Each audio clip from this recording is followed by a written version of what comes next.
Hey everybody, it's Tamika. I am here to share with you guys how I store my lace and flower collection. I am, as you guys know, if you follow me on Instagram, in the process of purging and cleaning, reorganizing my craft space.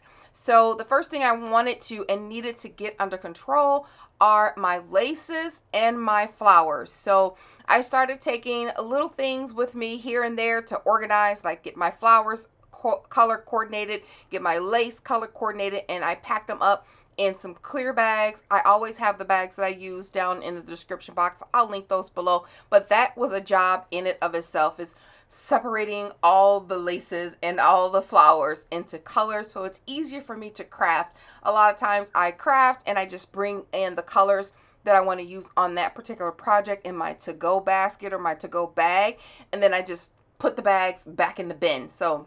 And later on, you guys will see a full tour of my craft room when I'm satisfied with it, at least to the point of showing it. But what I did was have all my flowers like in a bin, and a couple bins. And then that's what I just grabbed my like go-to main colors and I was out. So it became quite messy.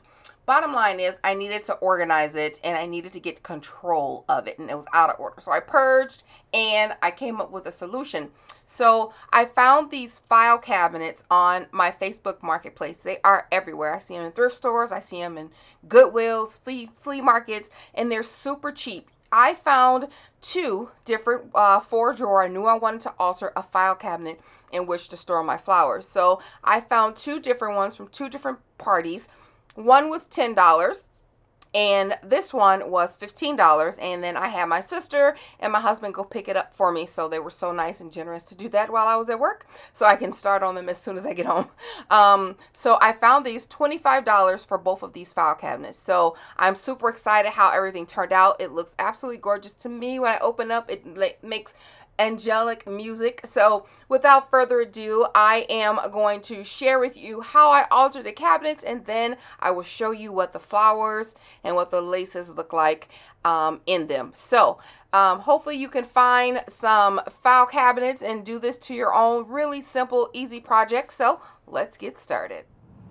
Alright, so I'm going to show you guys the beginning of these file cabinets. This is what I'm working with here. My son's about to go down. It's 7 o'clock here, and you know how that is when you work full time, you get off at nighttime. So my plan is to, first, I got these off of the Facebook group. This one was $15 and this one was $10. So my husband and my sister went to pick these up for me while I was at work, so I'm so grateful for them, so they can be here when I get back. It's like one less thing I can, have to worry about. So right now, today, my plan is to clean these out and sand them down. I think that's all I'm going to have time to do today. So my plan is to get this all primed. What did I say? Sand them, wipe them down, and sand them. Maybe add a coat of primer. I'm not sure, but they have to come back in for nighttime, so I'm not sure if I'll be able to get to that. But that's what I'm doing, and then take out the hardware and all that. So hopefully I'll be able to record little snippets here or there. And yeah, that's that. So I started out by taking away all the hardware from the file cabinet. I can't show you that footage because I had severe plumber butt happening, so I apologize for that. Next time I'll wear a longer shirt. But I did remove all of the pieces of equipment and the handles with the screws from the back. Very easy to take apart. I also removed the lock, and then I got a mask and some goggles, and I used my Ryobi sander to go ahead and sand down the fronts, the backs, the tops of all the areas of the file cabinet. So since I was doing them both at the same time, I repeated the process on the other side. This one went a lot easier, as this used a Phillips screwdriver and the other one was a hex nut, so it took a little bit longer, but I was super happy that this one was quickly to disassemble. So those are sanded down. You guys saw that. Hopefully it was a time lapse. They sanded down real well. I'm going to go, before I wipe that down and get ready to prime it, I'm going to go ahead and spray the hardware with this Rust-Oleum metallic spray paint in gold, bright shiny gold. So really, really nice gold. So I'm going to spray that real quick. I love using this Rust-Oleum paints. I use it for almost all of my project. Hashtag not sponsored. But I only really needed one coat, but I wanted a richer, deeper gold. So I ended up letting this dry while I was priming the cabinets and doing a second coat. And boy, does it make a difference. They are super, super shiny. And it doesn't take that long to dry. All right, while that is drying, I go and get a clean dust rag and I wet it down with a little bit of warm soapy water to wipe down all of the dust from the sander on both of the file cabinets. So that doesn't take long. I really don't want to paint and prime over dirt and dust, so I get that done fairly quickly. All right, so I wipe down all of the dust and particles from the sanding. So I'm going to flip them over and dump them out just to make sure the insides are all clean. And then I'm going to spray it with this 123 primer. It's Bullseye or Zinsser Bullseye 123 Plus primer. And this is really good when you need great coverage. And when you're doing on, this is gets all surfaces. So, and also I will be using chalk paint, so I don't have a whole lot, and I want to make sure that I don't have to do like multiple coats, because I just have whatever's left in my can, which is like 3/4. But I want to go ahead and spray it with this primer first. When spraying anything, paint, primer, or whatever, even when you're doing staining, you want to make sure you wear protective eye gear and a mask on your face to protect your lungs, because if you spray paint for a long period of time and you're not in a well ventilated area, you will get dizzy. Not speaking from experience, just saying. All right, those are primed. They have been primed and they need to sit for like a half an hour. And then I didn't want it to be perfect, so it's a little blotchy. I didn't want complete coverage, otherwise I would have just painted it with a primer. So I'm gonna let that sit. My gold pieces are dry, so those have been done, and it's actually still pretty light outside. According to this camera, it's only been 40 minutes, so not too bad. So what I'm gonna do now is I'm gonna let this sit for half an hour, and I'm gonna go prep the frames and get those painted up. So then by that time I can go ahead and paint the cabinets. All right, so I have these 8x10 picture frames that I got from the Dollar Tree, and there are 8 of them. So what I'm going to do is paint these with this Rust-Oleum. I always use this paint, Rust-Oleum paint and primer in flat white. Now hopefully it will match my chalk paint and I don't have to worry about going over all these with chalk paint, but if I do, we'll just count it as we use it as a primer, and I only got to do 1 coat of chalk paint. But hopefully it works out and it matches, and this will be an easy fix for these frames. I really like the detail in these. I wish I could have found some thicker ones, but this will be just fine.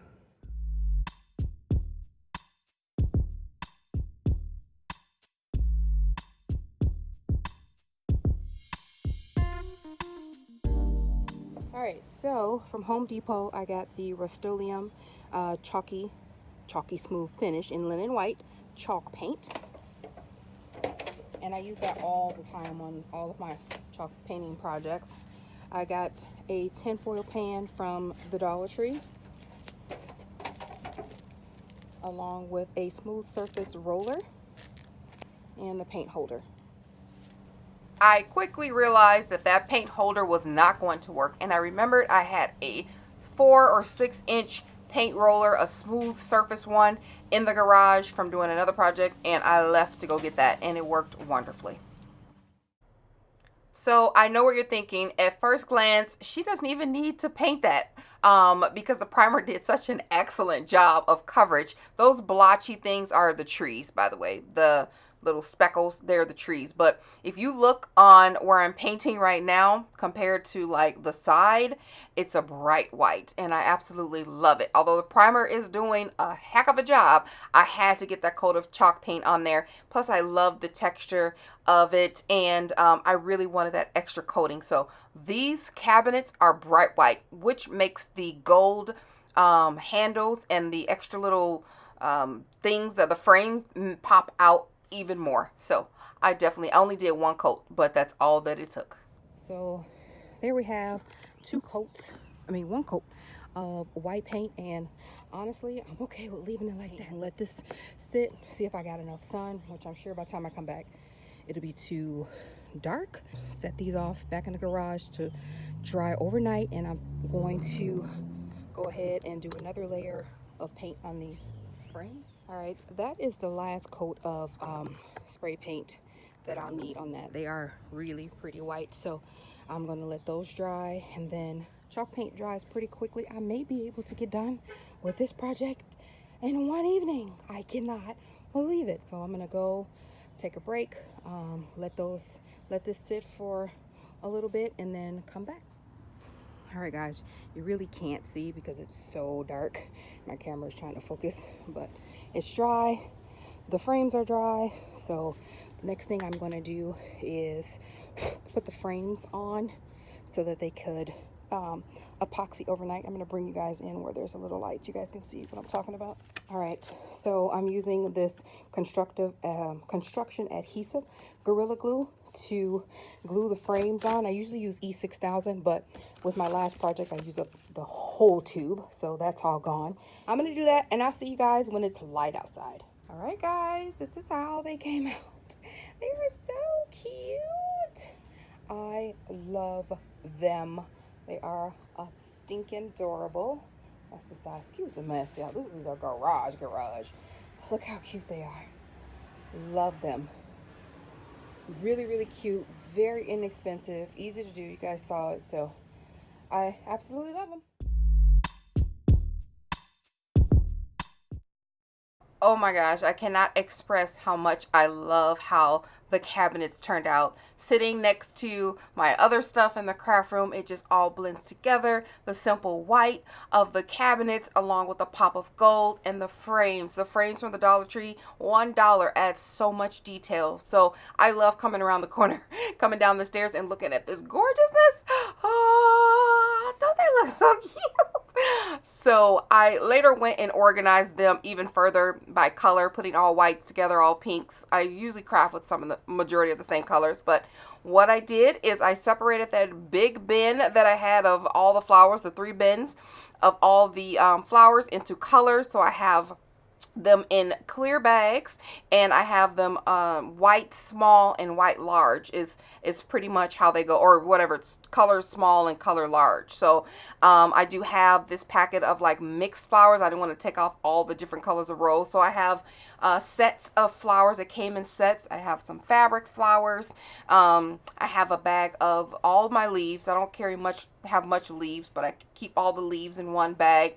So I did brown and white and peach and pink, just separated by colors. There's another one of those multicolored flower packs, so I have 2 packs of those. So that's that top drawer. And then the second drawer is even better with my purples and my reds, more pink and more white. I do have mostly white flowers because I carry some sprays, my handmade sprays and stuff. I can always put the color that I want on it. But that's basically how I put everything together. All I have to do is go in the top drawer, mostly has white flowers and pink, and then the second drawer has all the colors. So then the laces, I didn't have to do anything with this because, as you can see, I keep mostly my shabby colors together. So because they can be dyed, you can dye them to whatever you want to dye them. So I carry a lot of the white ones, but I just literally separated cream, white, and then other. There were small other packs that's in the second drawer, and then I separated them into bags. So that's how I do, and it has been working out fine for me. I have 2 bags of miscellaneous trim / twine, like baker's twine. Have 2 packs of that. So that's like the top drawer has the cream and white, much like the flowers that I redid. And then the bottom drawer has the miscellaneous colors. A couple more cream. I have a black and silver. At this point, I started combining stuff, black and silver. And then the laces is pink peach, of that kind of color. And then I have a purple bag and the blue bag there, obviously. So there's the other bag of trim that I have. Or I guess I have 3 bags of twine. So that's it. The system is working for me so far. It's much better than digging through my bucket and just pulling out random pieces, having a sprawled out hot mess of everything. It's so much better this way, and the organization works. I'm not gonna label anything because I don't want to label the drawer. I just know exactly where everything is. The second metal cabinet, the top two on the left are glues and adhesive, pop dots, all that stuff. And the bottom two are Christmas stuff, because I like to craft Christmassy. So I hope you guys enjoyed this video. I do hope you will search your Facebook marketplace for file cabinets that you can alter. Very inexpensive. It was $8 total for the frames, one frame for each drawer. And the spray paint, sand it down. You can even get sanding paper from the Dollar Tree. Really, really easy to organize your craft room with this method. Alright guys, like the video if you like it, and I will talk to you soon. Let me know what you think in the comments down below. Bye.